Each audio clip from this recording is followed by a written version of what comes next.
1 Coríntios, capítulo 15. Vamos começar no verso 35. Eu só vou ler o texto. É daquelas passagens que precisa ser lida exatamente em sua totalidade. É daquelas passagens realmente em que é uma tentação, quando você lê esse texto, quando você termina apenas fechar a Bíblia e considerar tudo feito. Mas alguém dirá: como ressuscitam os mortos? Em que corpo vem? Insensato. O que semeia não nasce, se primeiro não morrer. E quando semeia, não semeia o corpo, que há de ser, mas o simples grão de trigo ou qualquer outra semente.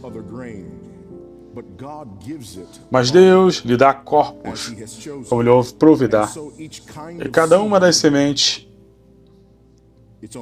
o seu corpo apropriado, nem toda a carne é a mesma.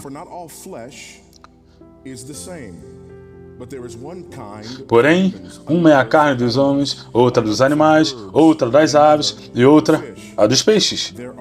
Também há corpos celestiais e corpos terrestres. E sem dúvida, uma é a glória dos celestiais e outra a dos terrestres.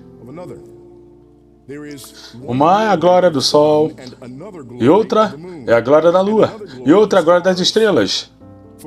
Porque até entre estrela e estrela há diferença de esplendor. Pois assim também a ressurreição dos mortos. Semeia-se corpo na corrupção e ressuscita na incorrupção.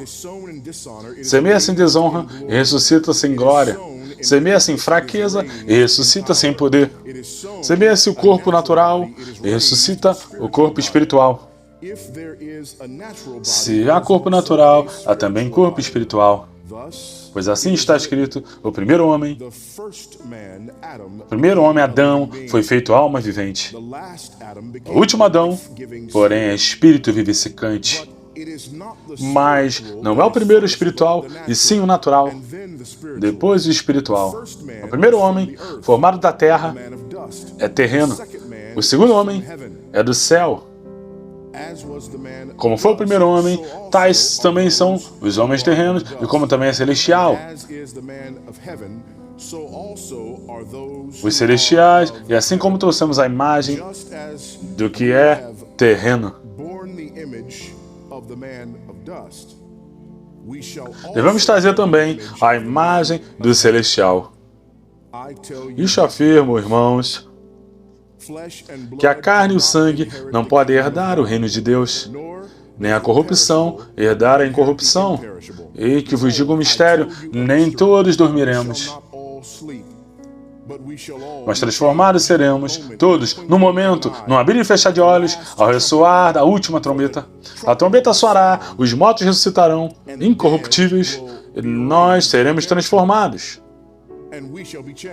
Porque é necessário que este corpo corruptível se revista da incorruptibilidade e que o corpo mortal se revista da imortalidade. E quando esse corpo corruptível se revestir, o que é mortal se revestir de imortalidade, então se cumprirá a palavra que está escrita: tragada foi a morte pela vitória. Onde está a morte? A tua vitória. Onde está a morte? O teu aguilhão. O aguilhão da morte é o pecado, e a força do pecado é a lei. Graças a Deus que nos dá a vitória por intermédio de nosso Senhor Jesus Cristo. Portanto, meus amados irmãos, sede firmes, inabaláveis e sempre abundantes na obra do Senhor, sabendo que o Senhor, o trabalho, não é em vão. O trabalho no Senhor não é em vão. Amém? Aleluia! Louve a Deus! Há tanta coisa aqui. Então vamos estudar essa passagem detalhadamente. Enquanto eu li esse texto, uma das coisas que se destacavam para mim foi o fato de que Paulo está realmente sendo pastoral aqui. Ele está fazendo apologética, certamente nesse capítulo, mas nesse momento há o ministério pastoral acontecendo aqui. Há um sentido em que ele está lidando com a doutrina da ressurreição de uma perspectiva prática e pastoral. Paulo forneceu uma apologia convincente para a doutrina da ressurreição. Ele ofereceu 3 linhas de argumentação a fim de provar seu ponto. Primeiro houve o argumento da autoridade, o que dizem as escrituras no versos de 1 a 4. Em segundo lugar, houve o argumento da evidência, o relato dos testemunhas oculares, incluindo ele próprio, do verso 5 a 11. Finalmente, ele oferece um argumento de lógica. Se não existe uma coisa como a ressurreição, então há 7 coisas que devem ocorrer de forma tão inexorável como a noite segue o dia. E depois de ele ter feito isso, ele volta para o fato de que ele já provou que Cristo ressuscitou. Assim, seu argumento é confirmado.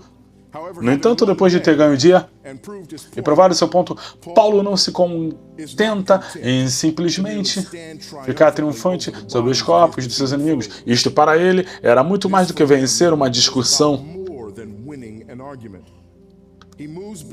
Ele se move para além da apologética e retorna à proeminência. Ele vai de provar seu ponto de vista e pressionar o seu ponto, da ortodoxia à ortopraxia. Ele vai do fato de que a ressurreição é verdade para a razão disto ser importante. Isso é importante. Como pastor apologista por excelência, Paulo aproveita a oportunidade para mostrar a direção à sua última esperança, e ele faz empregando sua prática frequentemente utilizada. Ao lidar com uma questão quando ele estiver sendo questionado, enquanto ele escreve, ele faz isto em vários lugares. Ele faz isso de uma grande parte ou em várias grandes seções no livro de Romanos. E aqui ele começa com "mais alguém dirá". Há este ponto prático aqui, onde ele provou que a ressurreição é verdadeira. A ressurreição é verdadeira. E agora ele está provando que a ressurreição é essencial. Ele não apenas faz isso de forma hétera, mas ele faz isso de maneira que ele lida com uma questão sobre a qual ele foi questionado, o que ele sabe que vai ser feita com base na sua compreensão da condição humana e da forma como as pessoas se relacionam com este tipo de informação. Mas é esta a pergunta válida. E o que a pergunta revela quando diz, mas alguém dirá como ressuscitam os mortos? E em que corpos vêm? Nós sabemos que o que acontece às coisas quando elas morrem. Nós sabemos o que acontece quando as pessoas morrem.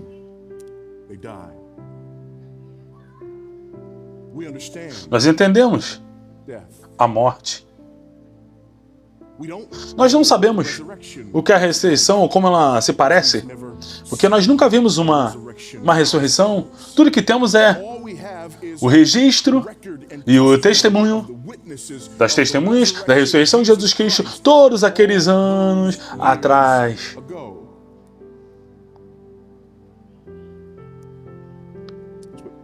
Isso é o que nos instigou Calvino a escrever. Não há nada que esteja mais em desacordo com a razão humana do que esse artigo de fé, pois quem não, senão só Deus, poderia nos convencer de que corpos que são agora passíveis de corrupção, depois da deterioração ou depois da consumação por um incêndio ou de laceração por feras, não serão meramente restaurados inteiramente, mas restaurados numa condição muito melhor. Todos os nossos receios de coisas imediatas não rejeitam isso como uma coisa fabulosa? Não, a coisa mais absurda. Eu concordo com isso. Na primeira vez que eu vi um corpo morto, eu tinha 17 anos e era um incrédulo. Eu nunca tinha ouvido o Evangelho. Eu também nunca ouvi o Evangelho por mais um ano ou pouco mais depois disso. Fui criado por uma mãe solteira, adolescente, budista, infestada em drogas e em quadrilhas da região do centro-sul de Los Angeles, na Califórnia. E quando eu cheguei a uma idade suficiente para encontrar um pouco de dificuldade, ou para um pouco de dificuldade me encontrar minha mãe, e eu nos mudamos da região de Los Angeles, atravessando vários lugares do país, 3 dias de um ônibus Greenwood a Carolina do Sul, onde então vivia com meus irmãos, que eram instrutor de recrutas aposentado da Marinha.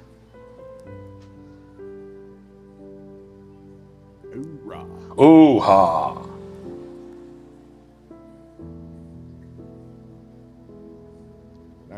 Eu me livrei da encrenca.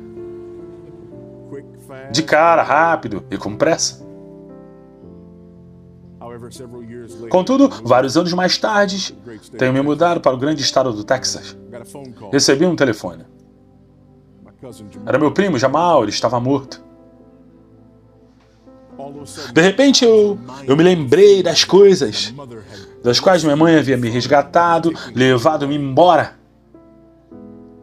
Lembrei-me, enquanto eu contemplava o corpo do meu primo, que era 6 meses mais novo do que eu, que tinha se tornado um traficante de drogas e que, dependendo de quais histórias eu preciso, de alguma forma encontrou-se em uma situação ruim.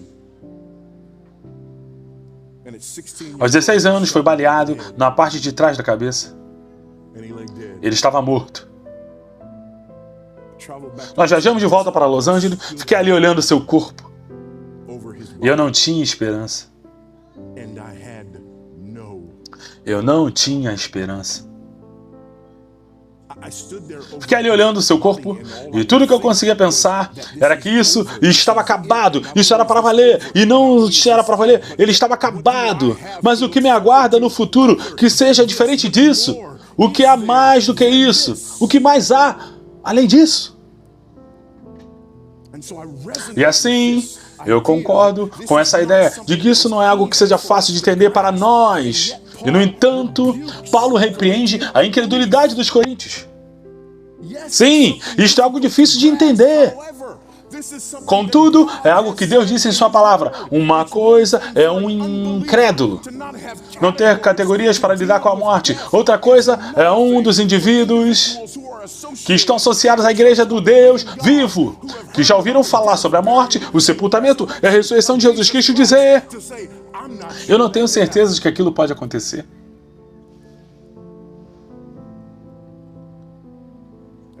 Então ele diz: insensato. Insensato. Paulo não quis dizer: ei, eu entendo como é difícil para você entender, eu entendo isso. Não, ele diz insensato. Isso não é um mero insulto. A linguagem aqui é projetada para enfatizar um ponto. Paulo não estava apenas insultando os coríntios que não concordavam com isso, porque ele sentiu vontade de ofendê-los. O ponto que ele estava enfatizando era: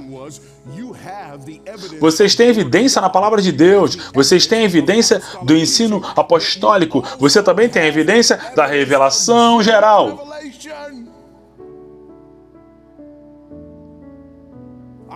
Eu simplesmente não consigo compreender como algo poderia morrer e ser enterrado e depois voltar. Insensato! Pessoa insensata! O que você comeu hoje? Isso provavelmente morreu, foi enterrado em uma forma e em seguida voltou em outra forma.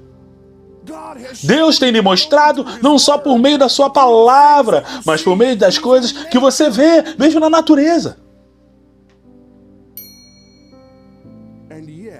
E, no entanto, você está determinado a não acreditar.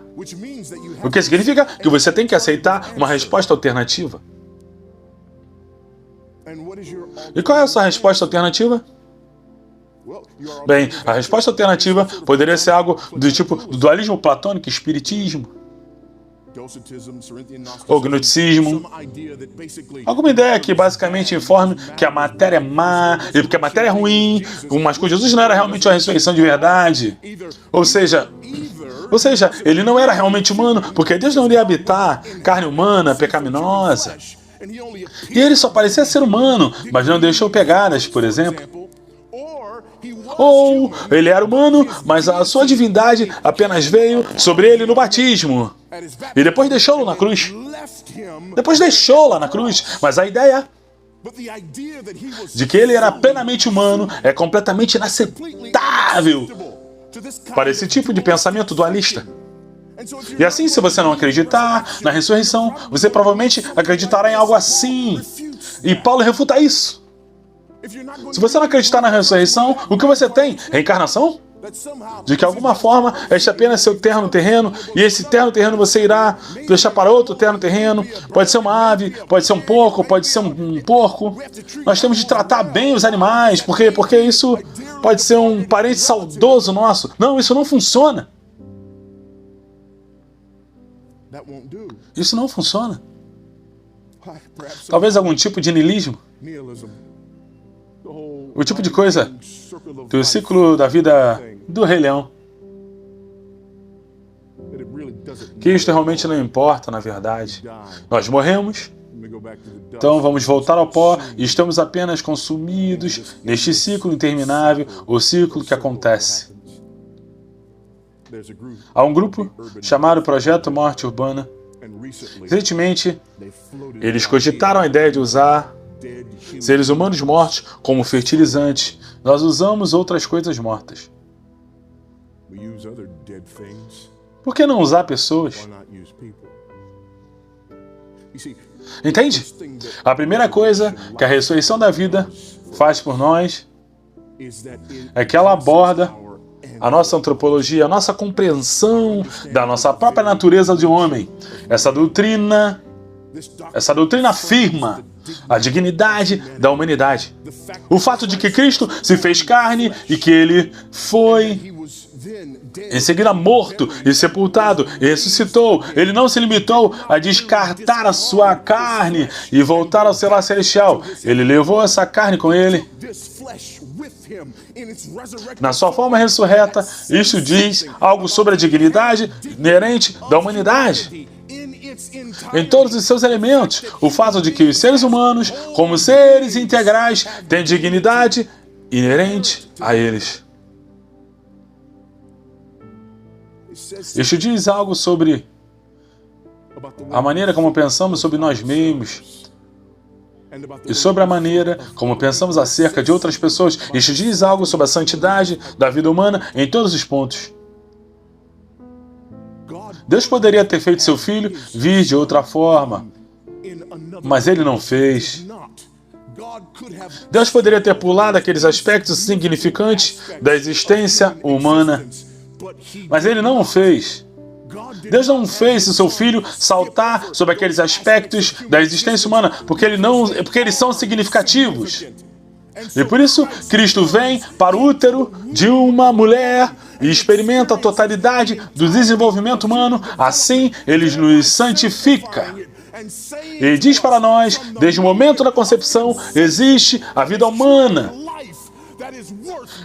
que é digna de ser honrada.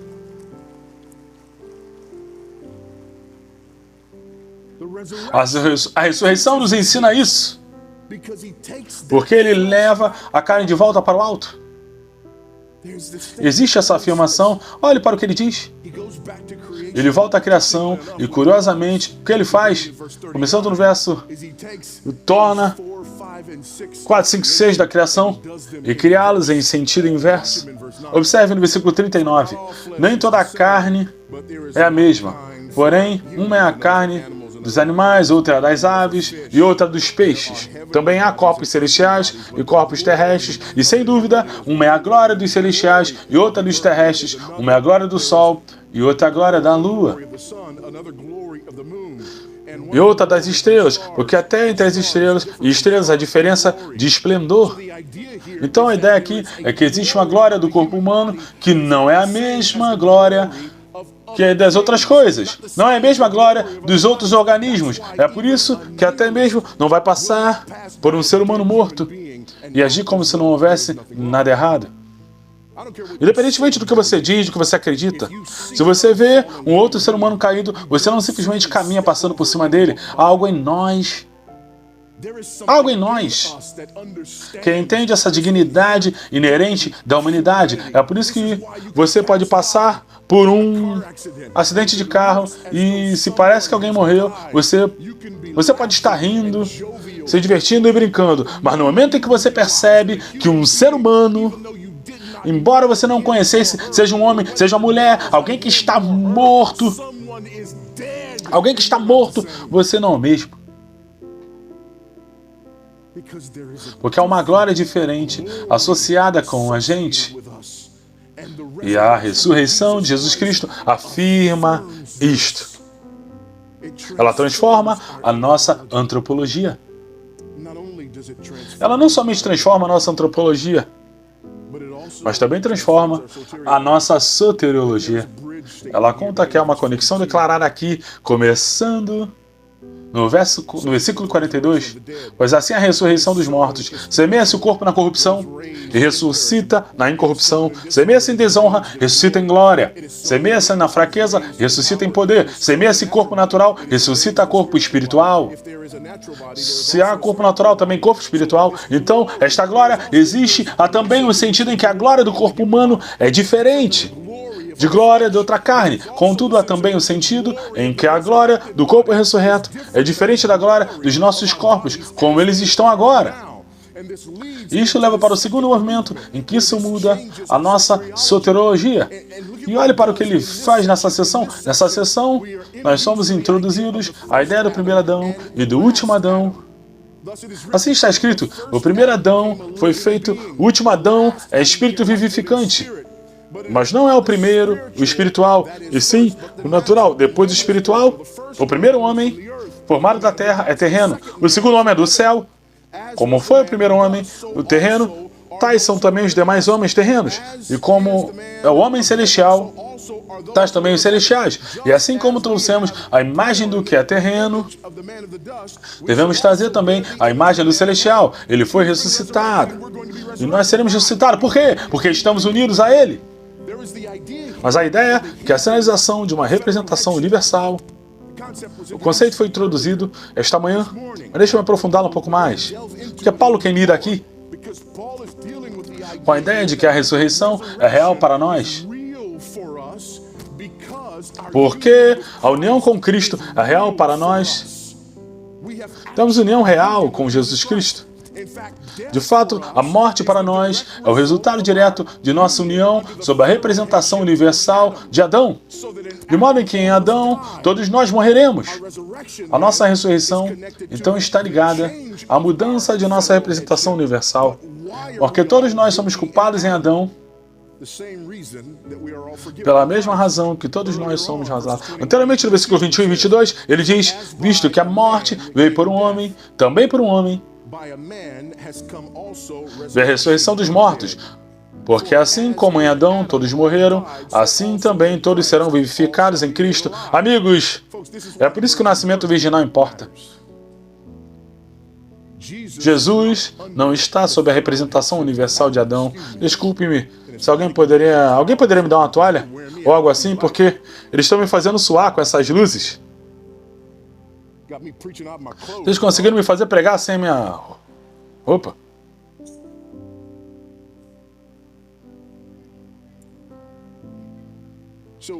Este é o motivo pelo qual o nascimento virginal importa. Aqueles que dizem, nós podemos levá-lo, podemos deixá-lo, não importa, tudo que necessitamos é Cristo. Não, se Cristo fosse meramente nosso exemplo, se não houvesse nascimento virginal, ele estaria condenado, porque Adão seria seu representante universal, como são todos aqueles que por geração natural, no entanto, por causa do nascimento virginal, obrigado, ele não está sob aquela representação universal. É por isso que a sua impecabilidade importa. É por isso que é importante que Jesus não tenha pecado. Uma pesquisa recente sobre a visão de mundo descobriu que cerca de 45% dos adolescentes de que professam cristão acreditam que Jesus pecou durante seu ministério terrestre.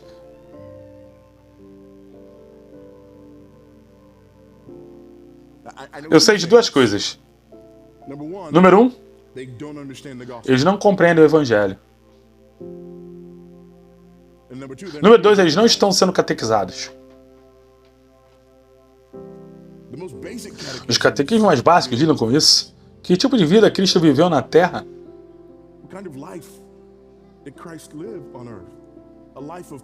A vida de perfeita obediência à lei de Deus. Essas perguntas são feitas às crianças bem pequenas. Bem pequenas.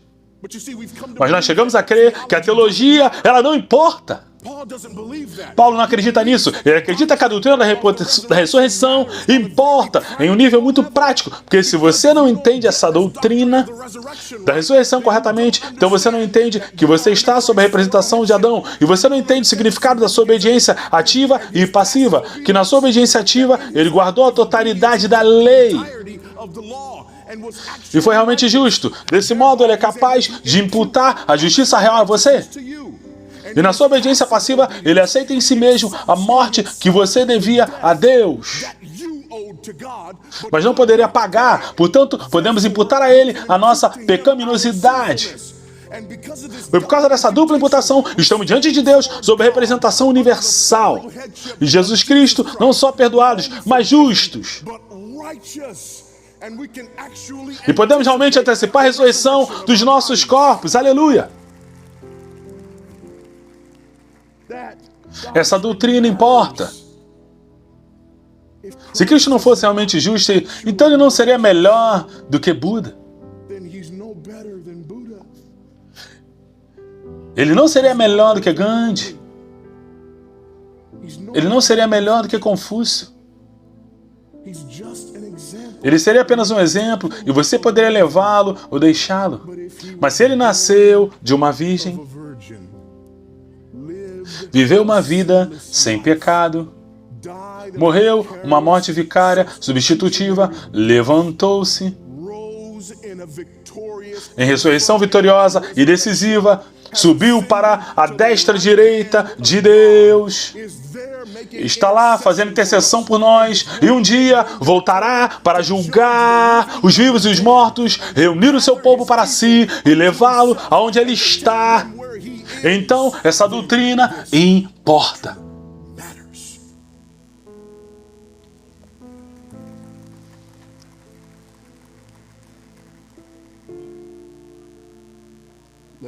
Permita acelerar aqui e olhe para o terceiro movimento. Porque no terceiro movimento, vemos esse retrato de como a vida de ressurreição muda a nossa missiologia. A nossa antropologia, a nossa soteriologia e em seguida a nossa missiologia.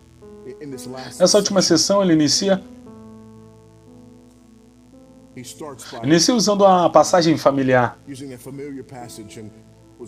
que já foi tratada anteriormente. Essa passagem paralela nós já lidamos anteriormente, mas vamos descer aqui vários versículos e olhar para o que encontramos aqui, começando do versículo 54.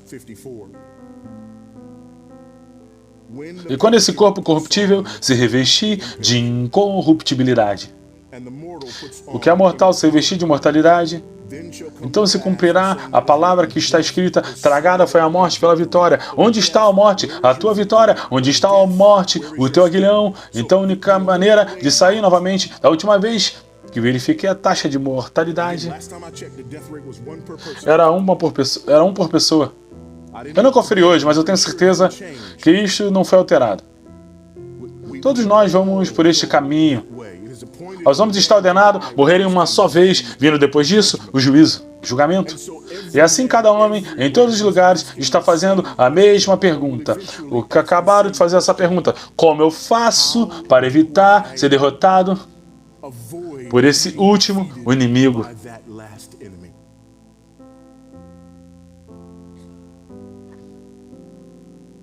Você não pode chicoteá-lo. Você não pode comprá-lo. Você não pode satisfazê-lo. Você não pode fugir dele. Você não pode fazer exercícios físicos suficientes. Você não pode comer bem o suficiente. Não há nada que você possa fazer para evitar ser derrotado por este inimigo. Mas o que a ressurreição diz é que você pode superar este inimigo. Tragada foi a morte pela vitória. Onde está a morte? A tua vitória. Onde está a morte? O teu aguilhão. Você vê, quando você vê um cristão, isso não é igual a ver um incrédulo. Porque quando você vê um crente, você sabe, por causa da sua união com Cristo, seu representante universal, o crente ressuscitará assim como Cristo ressuscitou. Dentre os mortos, há uma ressurreição futura. E assim este aguilhão e esta vitória se foram. Mas olhe, há mais. O aguilhão da morte é o pecado. E o poder do pecado é a lei. Bem, o pecado e a lei foram lhe dados pela obediência ativa de Cristo. É por isso que o aguilhão foi tirado. Portanto, meus amados irmãos, sede firmes. Inabaláveis e sempre abundantes na obra do Senhor, sabendo que no Senhor o vosso trabalho não é vão. A pergunta é, o que é este trabalho? O que é este trabalho? Agora, como lemos isto? Esse trabalho é referente a qualquer coisa que podemos fazer, ou se refere a algo mais específico. E geralmente lemos isso, e nós lemos isto como se fosse qualquer coisa que fazemos. Eu acredito que há algo mais específico sendo referido aqui. Volte ao versículo 31 e 34. E aqui, em seu argumento lógico,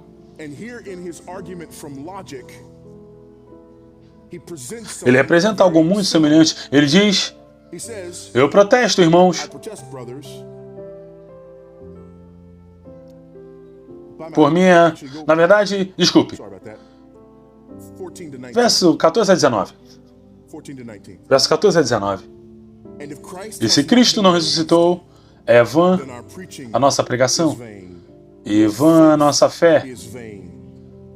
E até somos considerados falsos testemunhas de Deus, que temos testificado contra Deus que Ele ressuscitou a Cristo, a qual Ele não ressuscitou, se é certo que os mortos não ressuscitam. Porque se os mortos não ressuscitam, também Cristo não ressuscitou, e se Cristo não ressuscitou, é vã a vossa fé, e ainda permanecei nos vossos caminhos, e ainda mais os que dormiram em Cristo pereceram. Se a nossa esperança em Cristo se limita apenas a esta vida, somos mais infelizes de todos os homens. Então ele fala sobre o seu trabalho, não ser vão, e ele estava se referindo a essa ideia de antes. Mas ao que ele se refere ao nosso ministério evangélico, para a nossa proclamação do evangelho, mas também para a nossa santidade e para a nossa vida de fé.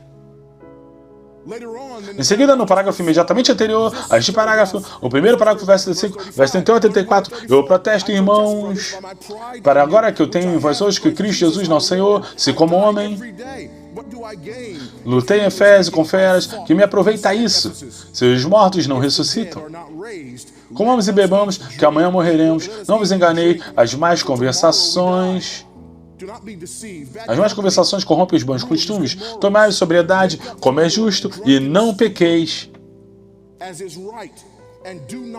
Porque alguns ainda não têm conhecimento de Deus. E eu digo isso para a vossa vergonha. Mais uma vez, do que estamos falando, a proclamação do Evangelho e a nossa vida de fé e retidão. Este é o trabalho que não é vão. O trabalho que não é vão é o trabalho pelo Evangelho. Este trabalho da justiça por causa do Evangelho. Isso é impacto sobre nós. E este trabalho do Evangelho, como nós anunciamos, do modo que anunciamos, que Cristo possa ter plenitude da recompensa pela qual Ele morreu, este é o trabalho que não é vão. Será que é porque teremos sucesso garantido? Não. É porque nós teremos garantia de que nós vamos transformar a nossa cultura. Se fizermos isso, você vai transformar a sua cultura, você vai transformar a sua comunidade. Não, você não vai.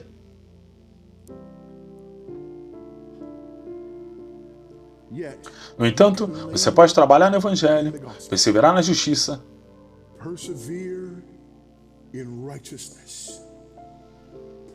buscar a santidade para a glória de Deus e não alcançar nenhuma das coisas externas que você desesperadamente busca, e ainda dizer que o seu trabalho não tem sido feito em vão.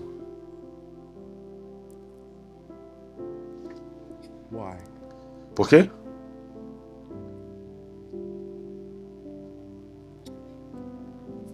Quatro coisas. Porque o nosso trabalho significa que o verdadeiro evangelho eficaz avança. Isto nunca é em vão. A proclamação do verdadeiro evangelho nunca será em vão. A proclamação da verdade do evangelho sempre realizará O que Deus planejou para ser realizado. E isso nunca será em vão. E é por isso que nós martelamos, martelamos, martelamos, martelamos. Irmãos, não desistam de pregar o Evangelho.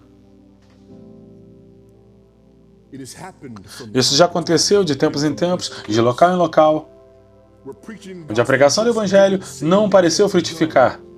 E assim, nós colocamos a nossa fé, a nossa esperança e a nossa confiança em vários programas e meios de manipulação, construindo a ratoeira melhor,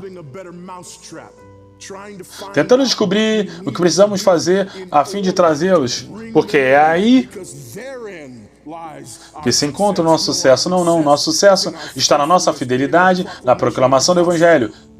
Queremos que as pessoas sejam salvas? Com certeza nós queremos. Queremos que as pessoas sejam salvas aos milhares, aos milhões, mas não há nada, não para que possamos dizer, nós fomos bens, nós fizemos bem o que fizemos, mas para que possamos dizer, eu me regozijo e alegro-me em Cristo, alegro-me por Cristo, ter a plenitude da recompensa da qual Ele morreu. Em segundo lugar,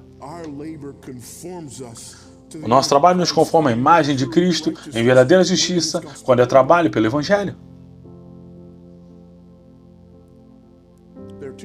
Há 2 capítulos que são colocados frente a frente, costa a costa. Eles estão no livro de Romanos. Romanos 5. Paulo fala sobre a ideia de representação universal, como o primeiro Adão e o último Adão novamente. Mas então ele vem para o capítulo 6. No capítulo 6, ele faz outra pergunta muito importante. Volte algumas páginas. Se quiser, volte aí, olhe Romanos, no final de Romanos, capítulo 5 e no começo do capítulo 6. Esse último parágrafo em Romanos, capítulo 5, no início do 18. Pois assim como por uma só ofensa veio o juízo sobre todos nós, assim também por um só ato de justiça veio a graça de todos os homens para a justificação que dá vida. Porque como por desobediência de um só homem, muitos se tornaram pecadores, assim também, por meio da obediência de um só homem, muitos se tornarão justos. Sobreveio a lei para que avultasse a ofensa. Mas onde abundou o pecado, superabundou a graça, a fim de que, como o pecado reinou pela morte, assim também reinasse a graça pela justiça para a vida eterna, mediante Jesus Cristo, nosso Senhor. Capítulo 6. Que diremos, pois? Permaneceremos no pecado, para que seja a graça mais abundante? De modo nenhum. Como viveremos ainda no pecado? Nós, que para nós, ou porventura, ignorais que todos nós fomos batizados em Cristo Jesus, fomos batizados na sua morte? Fomos, pois, sepultados com Ele na morte pelo batismo, para que com Cristo fôssemos ressuscitados dentre os mortos pela glória do Pai. Assim também andemos nós em novidade de vida. Portanto, a ressurreição não é apenas para que possamos levantar pela manhã na grande ressurreição. A ressurreição é também a imagem de nós, caminhando em novidade de vida que temos agora. Por quê? Porque essa vida na ressurreição, Marta aprendeu isso. Ó Jesus, se você estivesse bem aqui. Ó Jesus, se você estivesse bem aqui. Jesus disse, eu sei que se eu estivesse aqui, meu irmão não teria morrido, você poderia ter feito alguma coisa, porque eu vi você fazer coisas maravilhosas, eu sei que você pode fazer coisas, então você poderia ter feito uma das coisas que você faz, agora ele não estaria morto, e ele está morto há dias, é tarde demais.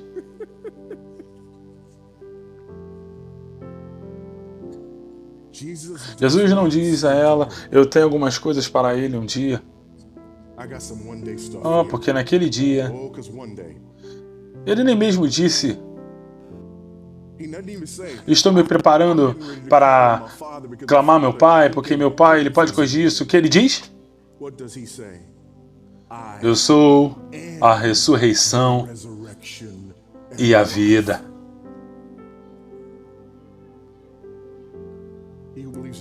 A morte não é suficiente para assegurar aquele que crê em mim.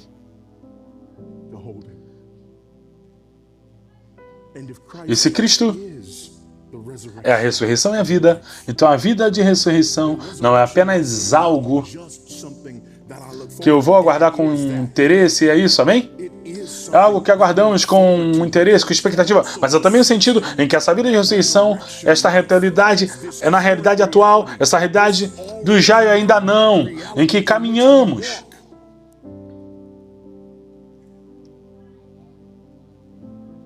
E por quê? Pela santidade, pela justiça, pela esperança.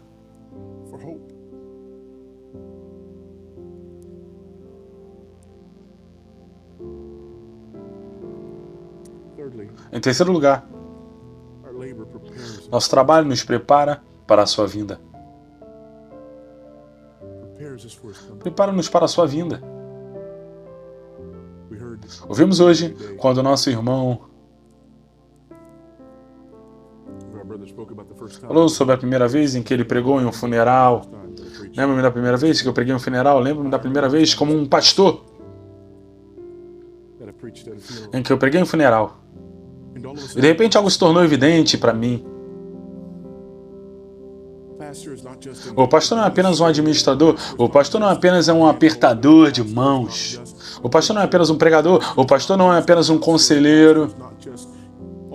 O pastor não é apenas todas essas coisas que fazemos. Mas eu estava ali e pela primeira vez eu tinha pastoreado até o túmulo. Eu percebi que é isto que fazemos.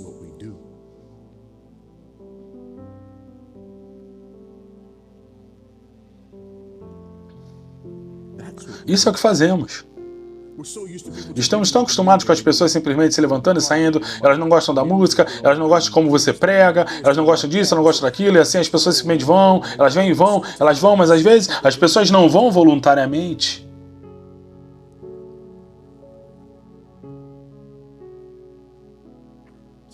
Às vezes Deus as leva. E nesses momentos, nós percebemos que tudo o que fizemos em suas vidas, antes deste ponto,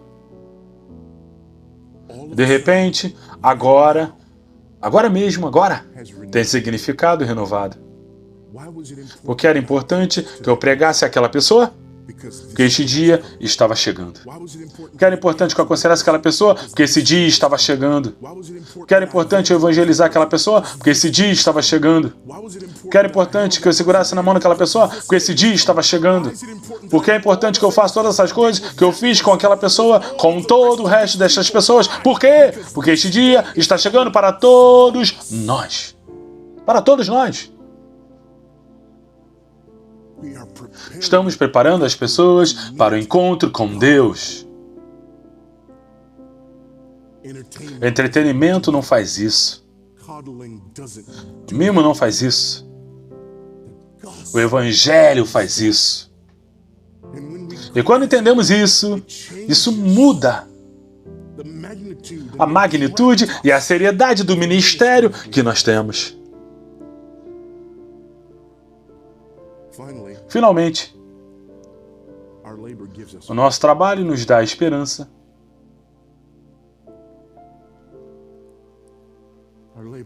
O nosso trabalho nos dá esperança.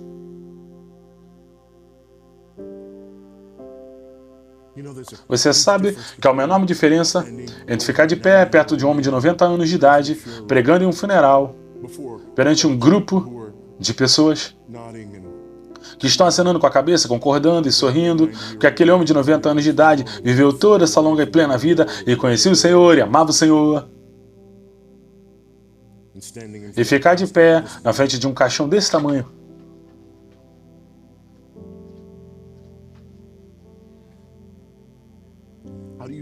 Como você ficar na frente de um caixão desse tamanho, desse pequeno tamanho, e prega olhando nos olhos dos pais que tiveram apenas alguns pequenos momentos com a criança? É melhor ter a esperança da ressurreição. Como você fica de pé e prega para um marido e 5 filhos, quando uma mãe de 42 anos de idade, que foi ao hospital porque ela estava se sentindo mal, alguns dias depois estava morta, e em consequência de uma infecção, Como você faz isso? É melhor não tentar se livrar com argumentos dessa situação. Isso é a esperança do Evangelho, a esperança da ressurreição e a realidade de que esta não é a nossa casa e de que estamos sendo preparados para algo mais, algo maior. E por causa da ressurreição de Cristo, que muda a nossa antropologia, nós pensamos sobre essas pessoas de forma diferente. E sobre essa integridade das pessoas de modo diferente. Porque isso muda a nossa soteriologia. Nós pensamos sobre o que Cristo fez por eles e por nós de forma diferente. E por isso muda a nossa missiologia. Pensamos de maneira diferente sobre a forma de utilizar esse momento. Do que nós dizemos, a razão de que dizemos isso. E agora sabemos que o nosso trabalho não é vão. É isso. É por isso que a doutrina da ressurreição é tão importante. É por isso que não era suficiente para Paulo apenas ganhar a discussão. É por isso que não era suficiente fazer as pessoas apenas confessar, ok, eu acredito que é uma possibilidade. Não, isso não é suficiente. Você não pode fazer isso. Essa é a sua vida. Este é como você é. Isso muda tudo. A forma como você compreende a si mesmo como um ser humano e qualquer outro ser humano. Isso muda o que você quer dizer com as palavras justificação, adoção, santificação e glorificação. Isto muda a intenção e o motivo do que fazemos no ministério do Evangelho e a vida justa. Tudo muda quando entendemos a ressurreição de Jesus Cristo.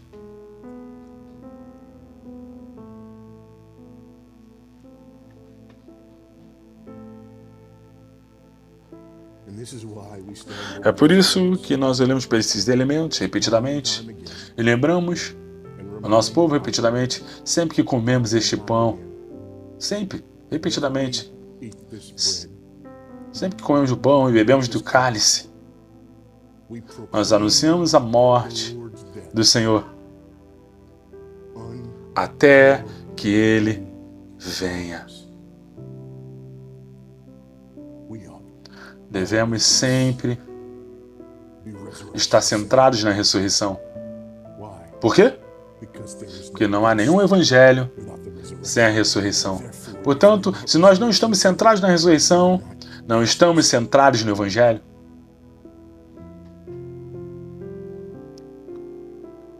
Vamos orar.